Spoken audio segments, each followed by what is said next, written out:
up every morning. Use how we know, yeah. What going on, guys? It's your girl Raynecia in the ding, and welcome back to another video. If you're new, hey boo, and if you're returning, what's up, what going on, boo? Hey, the fan is on, hint hint. Anytime I'm doing anything makeup related, the fan has to be on, so hopefully you guys get accustomed to that sound. In today's video, I'm going to be doing a get ready with me but chit chat edition. I'm going to be talking about my childhood. You know, one of you recommended that video I did when I asked you guys to comment the videos you guys want to see on my community board, and I realized that you guys don't really know much about me.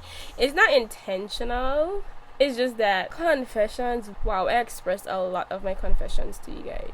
Okay, how to say this without sounding, I don't really like talking about myself, and I don't really like letting people in, because I felt like anytime that I did that, things were always thrown back in my face. I'm just like, you know what, let me just keep it on the surface. Let me do my eyebrows first, because since that's the hardest part to do. I cannot talk and do my brows at the same time. Like, that's a sport. Bear with me, I might be all over the place. If you guys did not know, I was born and raised in the British Virgin Islands, right? And that's where I currently live, in the same house that I grew up in. Born to Vincentian parents. So my parents are from St. Vincent and the Grenadines, another island in the Caribbean. My parents came to the Virgin Islands and they started a family. I feel like I have a typical immigrant story, you know. Parents had to work real hard to get where they're at. It didn't affect me much, to the point, especially since I was so young. I was used to, especially my dad, getting up real early and going to bed really early. When I was younger, I didn't really have that relationship with my dad, but now that I'm older, I feel like we're really working on that relationship and, you know, bonding a lot more. So I'm getting to know exactly what they went through. None of my parents, I don't think they made it to high school. Of course, they didn't complete secondary education. I'm probably the only one right now in my family, especially my immediate family, probably in my extended, who've completed college or who has a bachelor's degree. Pat myself on the back for believing in myself to do that, and for my parents for giving me the opportunity to accomplish those goals. You know, I do want to go for my master's. I tell you guys, this video is going to be all over the place, sorry, but I do want to go for my master's, but I don't really know what I want to get my master's in, because I feel like I'm interested in so many things that I'm just like, girl, what do you want to do? I really don't know. But I do have a bachelor's in exercise science, if you guys are interested, and I'm currently a PE teacher or physical education teacher. If you guys watch my vlogs, you would already know this, but you know, just giving you guys a overview of what's going on now. We didn't have much, but they made it seem so fruitful. When I was younger, I never really had to struggle, because my parents made sure that we had what we needed, and it wasn't anything materialistic. We've always been clothed, we've always been fed, we've always had the opportunity to get education. I have 2 other siblings, 2 brothers, they're older than me. Growing up, I was very shy, and that's because, again, typical Caribbean parents, very strict. You weren't allowed to speak up about anything. If you grew up in a Caribbean household, you know exactly what I'm talking about. You weren't allowed to have opinions, and you weren't allowed to voice those opinions. That affected me in, I won't say a negative way, but it played a big role in how timid and shy I was. I used to like be very sheltered and keep to myself, but around my friends, like, I was a complete goofball. I've always been very like welcoming. As I got older, I put up this wall. I'm like, I don't know if to trust you yet. I'm gonna give you this amount of energy and then suss you out, check you out, see how you really are, and then maybe you might get Raynecia. I'm gonna just give you Raynecia. Oh, by the way, my real name is Raynecia, Raynecia. My real name isn't Raynecia. That's what I'm known as, but I'm also known by the name Neri.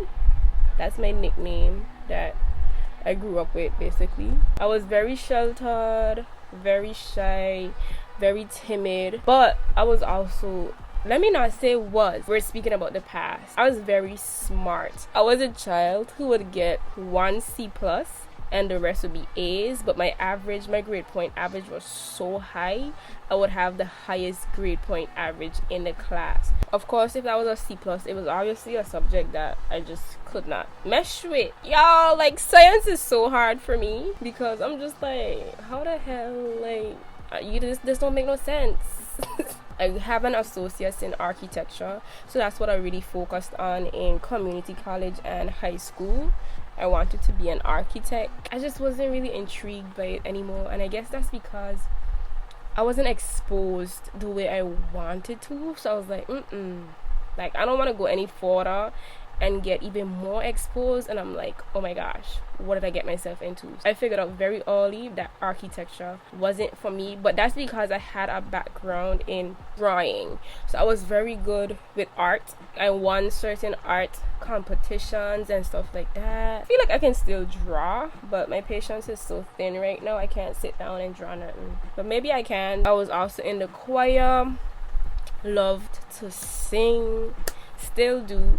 I also did cheerleading. I love to dance. I also danced in church. Back to cheerleading. I was cheerleading captain in high school and primary school. I was very good in English, as I said, so I did the spelling bee. I won the spelling bee, but wait, that was after years of trying. Then I auditioned for the spelling bee competition ever since I was in primary school. Some years I made it, some years I didn't, or some years I made it and didn't make it to the finals.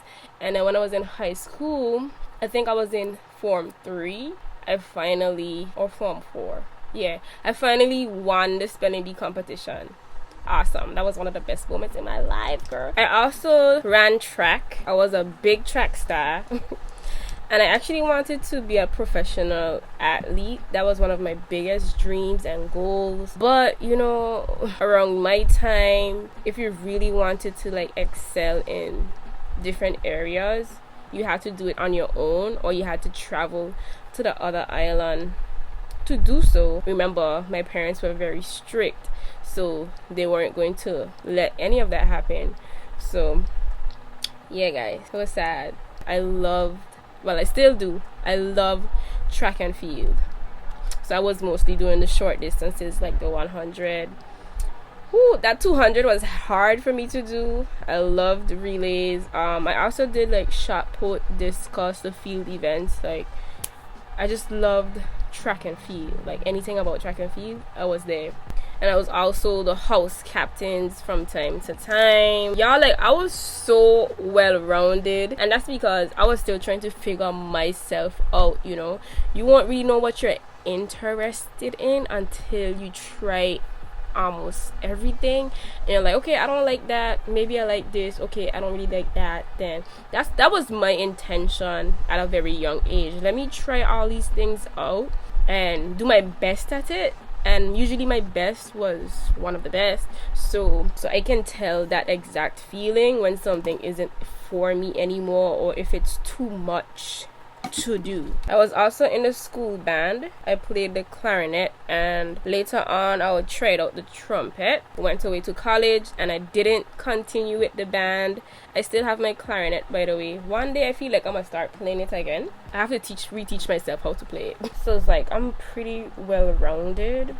So it's like I can adapt, or I can have conversations about basically anything with anyone. That's how I'm such a good listener, because it's like I understand what you're talking about, you know. I know the questions to ask. So that made me a very good conversationist the word? It's like I do these things and I ask all these questions, but I'm like not telling you much about myself. And if one person were to ask a question about me, I'm like, girl, why are you in my business? It's just so weird, because it's like I'm so used to asking questions and hearing people's responses.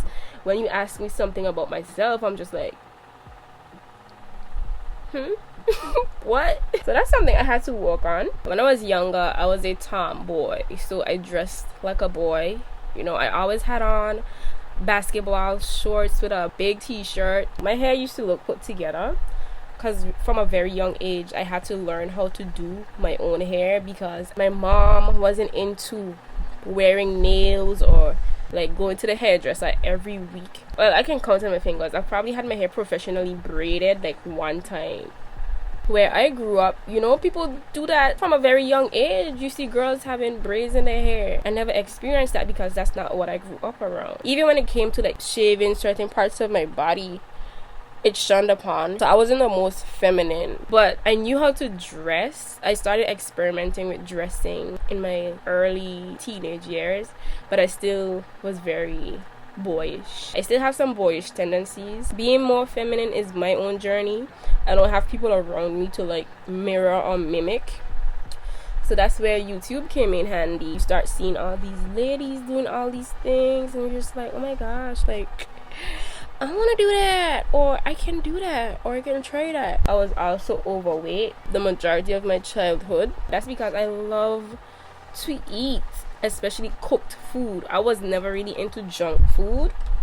I was into cooked food. If you're from America, you would know the term soul food. In the Caribbean, we eat like that majority of the time. That's how we eat. So that's how I was eating at a very young age. I had a huge plate in front of me most times, especially on Sunday. Girl, I was cutting it up, but I was still active in sports, especially PE. PE used to be my favorite subject. It's a coincidence that I'm now a PE teacher. I've been on YouTube so long. You guys can check out those videos where I showed you guys how I lost weight in my teenage years. I did it all by myself, by the way. I begged my parents for to buy Insanity, I think it was. So I'm very self-sufficient. Like if I want to do something, I'll do a lot of research and figure out how to do so and just work on ways to consistently improve. So when I lost the weight or whatever, I really got into photography and I always carried a camera with me everywhere I went. At that time I was very photogenic. Like I used to take pictures a lot. I remember I wasn't able to go to hairdressers or like get my hair done professionally. I'm in like high school now. It's time to do my own hair. That's where I started researching first of all, and then I ended up on YouTube. Long time ago, right? When you search for something, I did not know that you could have clicked images and videos. So when I discovered that and I clicked videos, I saw videos of women who looked like me and had the same hair texture. Because I told you guys this story before, like when I first started watching YouTube videos, or when I first started researching how to grow long hair, I was taking advice from the Caucasians and I was reading a lot, and mostly the people who were writing these articles were white. So until I discovered that video option on Google, I was like, oh, you look like me, I can relate, let's do this. So that's how I learned to do my own hair at a young age. I don't know if you guys would be wondering if I experienced colorism. Because one of you also asked me to speak about colorism. Okay, I can talk about it relating to my childhood. Yes, I did experience colorism at a very young age. Luckily, it wasn't around the age where it would have really messed with my confidence or self-esteem. Even if it did, it was to a point where at a young age I already accomplished so much that you have to respect me in a sense like that. I was doing the damn thing, like you couldn't take that away from me, because I felt like I had to be good at almost everything I did. When I was younger, it wasn't because okay, I'm dark skinned, it's just that I wanted to. I just wanted to be good at everything, or it's just I tried my best at everything I did. I didn't want to have in the back of my head, oh, maybe you should have tried harder. So that was my mindset from a very young age. I had to beat me. But I was still teased. They weren't jokes, they were insults. And I'm a teacher now, I still see it. So you can't even say that colorism does not exist. People still use your skin's color as an insult. Children, they do that. And where are the children getting this from? Okay, but yeah, so I had a very interesting childhood. I want you guys to know it's not about where you come from, but it's about where you're going. Try your best at everything that you do. Be kind, be understanding. Just know that everything is going to be all right. Keep your head up girl. So I'm gonna finish my face. I just have to put on my lashes and then flat iron my hair. So I have to film the flat iron section separately because I have to change positions because this is for a brand.